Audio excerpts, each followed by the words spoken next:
Hey, it's Nancy Year Out, and this is News with Nancy. It is May 24th, 2023, and welcome. And thanks for joining me today. I've got a few things I wanted to say today, so I thought I'd come on and just give you some headlines and give you my opinion on what's happening in the world. And the first headline I read, and this comes from The Hill. This is really important stuff. Yellen says it's almost certain debt ceiling deadline would be in early June. Now, Treasury Secretary Janet Yellen said the deadline to raise the debt ceiling is almost certainly in early June as lawmakers attempt to reach a deal to increase the limit before the country goes into default. Now, we've been through this stuff before, but I'll tell you what, the economy is just a little off right now. So this makes me just a little nervous. Yellen said on Wednesday at the Wall Street Journal CEO Council Summit that the country must not be allowed to default, and continuing to be able to pay U.S. debts is critical to continued U.S. leadership in the global economy and the role of the U.S. dollar in the world. And that's what concerns me is the U.S. dollar right now. I'm watching China and I'm watching Russia, and they're looking to do a currency that is a cryptocurrency, not a dollar. They're trying to devalue our dollar, and this stuff really makes me nervous. Now, it says Yellen has said that the U.S. could default on its debts for the first time in history as soon as June 1 if an agreement to raise the debt ceiling is not reached. So just pay attention to this stuff. Just keep an eye on what's going on because I really am concerned about the devaluation of the dollar. And, the dollar is always been the top world currency, and they're really trying to change that. And I think a lot of you, of course, are aware of this, but just keep an eye on it. Some sad news today. This came from CBS. I heard this afternoon.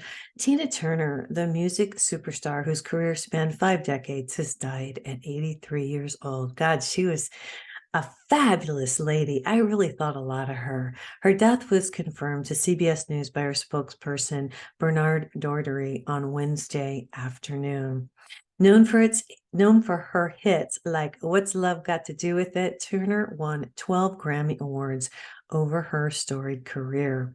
Now, Tina Turner, the queen of rock and roll, has died peacefully today at the age of 83. They say she had a long illness in her home in Zurich, Switzerland. That's where she lived abroad.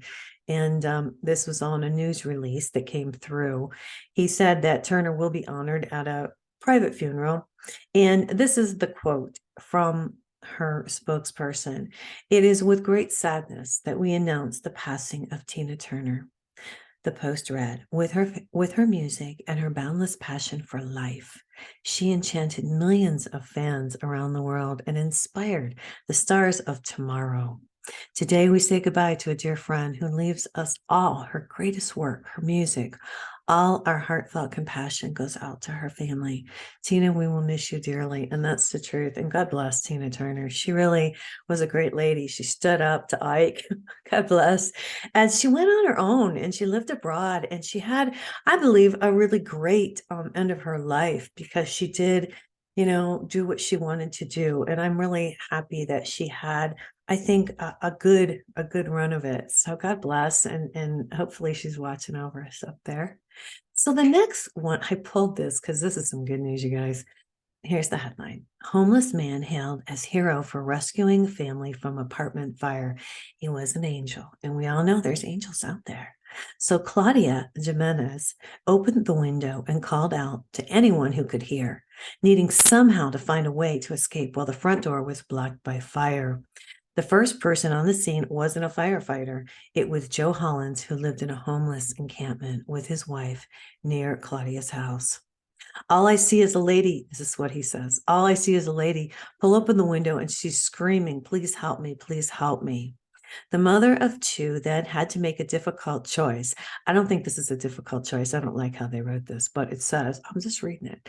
It's not unusual or prejudicial to be wary of people living in the streets. Just because somebody's homeless doesn't mean they don't have a heart.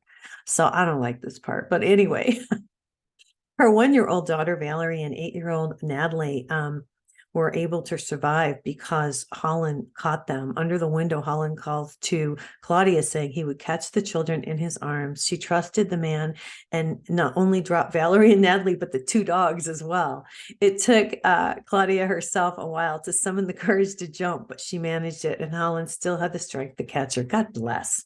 See, it doesn't matter whether you're homeless or not. You should still be a good person. Seriously. Anyway, the next headline is Florida Governor Ron DeSantis joins the presidential race today. He's taking on Trump for the GOP nomination. Now, I like Florida. They've really been giving Florida a hard time. They're telling people that they're prejudiced in Florida, and that's not true. I've been to Florida many times, and this whole racial thing has really gotten out of hand. It doesn't matter what color you are. Come on. We're all souls in these bodies, really. We're going to, she's a little darker, or she's a little lighter. Come on. You can't go to Florida if you've got a tan. Year-round tan. Anyway, Florida Governor Ron DeSantis officially filed paperwork Wednesday to launch his 2024 presidential campaign, setting the Republican contender on a collision course with former President Donald Trump in the race for the GOP nomination. Now, DeSantis is set to personally announce his run during a Twitter Spaces conversation with Elon Musk at 6 p.m. Eastern Time. That's tonight. Meanwhile, DeSantis also signed a bill that makes it easier to run for president, changing Florida's so-called resign to run law. So the long anticipated move marks the culmination of years of buzz around DeSantis, who's 44, whose resistance to COVID-era lockdown rules and willingness to engage in polarizing cultural fights have quickly made him a Republican darling. Well, he did a really good job in Florida during the COVID. He didn't shut everything down, and he handled it properly, and he handled it, business-like. A lot of these people, they get into office and they don't have a clue on how to run a business. So how are you going to run a state or a country if you don't even know how to run a business? So I give this guy credit because he really did a fantastic job. And I love how he's gone after Disney, because some of their stuff has been really, really terrible for little children. And so God bless him. And so we'll see how it turns out, right? All right. This one, I don't even know what to say. This comes from Newsweek. Target boycott hinges on one key group. Now, before I even read this, I'm just going to tell you, I don't shop at Target anymore because, oh gosh, probably a year or so ago, I went into Target and I saw, no judgment here, by the way, I saw all these really weird outfits and everything had rainbows and it was bizarre. And now there's bathing suits with mannequins with, bulges when they're women's bathing suits. This has gotten out of hand. So I just don't go there because they're really pushing, everybody's got their own deal. All right. Whatever you want to do, you can do. I don't have to agree with you, but I don't have to be subjected to it. And what I'm concerned about is children being subjected to this type of advertising and promotion when they walk into a Target store. So I just don't go because I'm not promoting these people. But here's what it says. U.S. consumer boycotting Target over the giant retailer's latest LGBTQ Pride Month collection are urging one key group to join them. Angry shoppers who want Target to get the Bud Light treatment are calling on women to join them in the efforts to tank the company's profits and stop shopping at the world's 7th largest retailer. I agree. Let's just stop going there. Since the beginning of April, conservatives have boycotted Bud Light over its support of a transgender influencer. Anheuser-Busch, the beer brand's parent company, is still reeling from the backlash nearly 2 months ago. On Tuesday, JP Morgan Chase an analysis said that they estimate the brewing company would rake in over $450 million in revenue in 2022 to suffer a 26% decline in U.S. earnings this year. So they've really gone down because people aren't putting up with this. And God bless. Thank you for standing up, man. Thank you for not putting up with this. Some argue that the only reason Bud Light boycott was successful is because Bud Light's primary customer men participated. That's not true. I'm a woman. I don't drink beer, but I don't agree with what's going on. It says now those consumers want women to do the same thing in Target in response to the recently released range of clothing and accessories. It's obnoxious.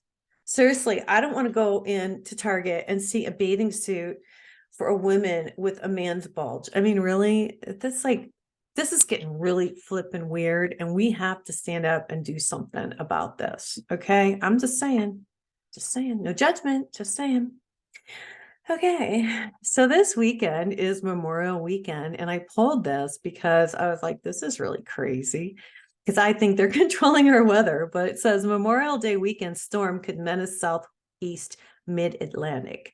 It says gusty winds and rip currents could affect the coast, while rains could reach Raleigh, North Carolina, Richmond, and Washington, although forecast confidence is low. An area of storminess is developing off the southeast coast, and it could spread gusty winds, rain, and rough seas for the coastal areas from Florida to Delaware between Thursday and Memorial Day. It can also mean wet weather in times for Raleigh, North Carolina, Richmond, Washington, and Baltimore. And the storm system is a poorly timed one for those with holiday weekend plans. I know a lot of people are traveling, for the holiday and stuff. So as of now, the storm is not expected to become tropical, but the National Hurricane Center is monitoring it and says in a forecast discussion that the storm could support locally strong winds, large swells, and gale force winds off the northeast Florida coast through Friday night. And some computer models are saying that it could affect the coastal Carolinas over the weekend. I'm just thinking we need to go out there and have a good time. Everybody be safe over this holiday weekend. It is kind of the kickoff to summer. I think I'm just going to chill. Kind of stay around the homestead, stay out of the craziness. This was interesting, and I wanted to bring this up. I saw this. It's kind of crazy. I don't know if you guys can see this or not. If you're listening to me on the podcast, I'm showing a picture because this is about the moon. They said, here's when you can see the moon in the Da Vinci Glow. This is interesting. Glaze up into the sky in the coming days, and you might catch a glimpse of the Da Vinci Glow. That's what they're calling it. It's a phenomena that has happened around sunset when a crescent moon is on the horizon, but the outline of the full moon is visible. Now, the Da Vinci Glow is a common occurrence and easy to see, said Christine Shupla, the science engagement manager at the Lunar and Planetary Institute in Houston. But its appearance was once an inscrutable mystery. What causes the ghostly full moon effect, sometimes called the old moon in the new moon's arms, was an ancient question illuminated by Leonardo da Vinci. And the answer is light reflecting off the earth onto the moon. That's what they say. Well, that's what NASA says, but I'm not real hip on NASA, so I'm not sure what the real deal is there. But everybody can check that out and see what's going on with that. I don't know. We'll see what happens. All right. So what else is going on? Let me tell you, we had the most amazing show with Christy Whitman this last week. And I want you guys to check it out because she works with the Council of Light and she channels the Council of Light, and they brought in such good information. I want you to check that out. I also had a really wonderful guy, Philip. He was here from, he was in London, and he was telling his story. And so there's a couple good shows you want to check out if you missed them. This week, I've got some more great shows for you. So I want you to tune in. If you can listen on the podcast, that's fine. Or you can watch me on the YouTube channel. Hey, I'm redoing the website. And because I want to make it a little easier to navigate, I want to bring you some fresh new information. I'm doing some public speaking. So if you would like to hire me as a public speaker, you can do it on my website. Also, if you want to come in and get some coaching, I've got that going on. And if you'd like me to help you with your intuitive abilities, because my deal is you don't really need me to tell you. I can teach you how to use your own abilities and connect with the divine so you can get the answers for yourself. And that's really what the goal is. I also want to mention that I wrote a really cool blog that you can check out on the website. Again, it's under construction, so no judgment, please. I'm working on it. But I wrote a blog about thoughts because I'm always talking about the power of the spoken word, but I rarely talk about the power of our thoughts. And so I want you to check that out if you have a moment, because, our thoughts are what create our reality along with our words. Okay. So it's really important that we pay attention to our thoughts. It is spiritual law. When we were created as loving beings and fear is something that we created, that man created. God did not create that. So when you pay attention to your thoughts and think joyful thoughts and not fearful thoughts, it changes the vibration. And as you put out more loving and positive thoughts, loving and positive things come back to you. So it's not just your words, it's your thoughts. It's what you see, it's what you visualize, it's what you dream of. So it's a really cool blog. I want you guys to check it out. Just kind of get an idea for what I'm talking about here. Anyway, that's all I have for today. I hope you guys have a great Memorial weekend. I will have some shows coming out this week. Please take a look at them. They'll be great as usual. And I really appreciate everybody's support. Thanks for tuning in. And everybody, God bless. Take care.